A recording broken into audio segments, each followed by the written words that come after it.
For 51-year-old Fred Dra, he is free. His experience from COVID-19 has humbled and made him cherish life. For the first time in 3 weeks, he's able to move about free from the virus. I work at the port on my own. I had a friend who came to port. He brought mattresses, and that friend came and we had a contact, we had a chat, we ate together. But I could realize that he was coughing, but the mind was not there. That such a thing can happen.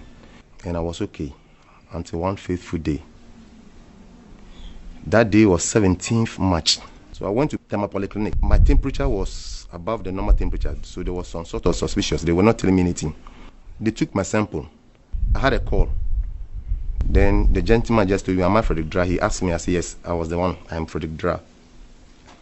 Then this gentleman just said, through the test that they did, they realized that I'm tested positive.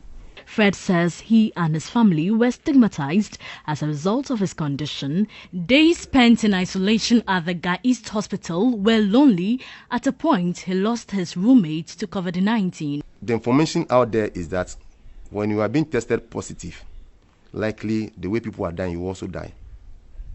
But when you go to Ga East Hospital, I was the first patient. It was a new facility. This is where at times I tell myself that, look, I am blessed.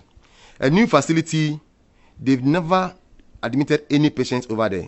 And I was the first person to be admitted at Ga East District Hospital. In fact, the doctors, whoever was there, they were all scared of me.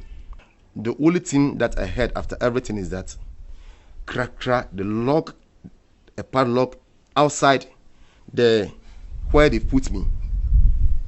And I was alone in that big compound. For the first 4 days, 3 or 4 days, I was there alone. And it was between myself and my God. They brought the gentleman. What I realized that the gentleman was very weak.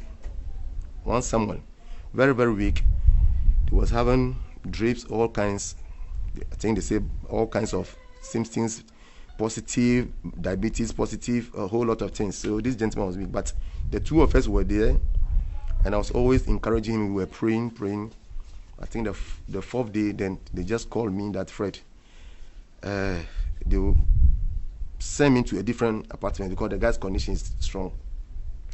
So they sent me to a different apartment, and lo and behold, the following day, I was calling this of my friend. I called him several times, not knowing he passed on.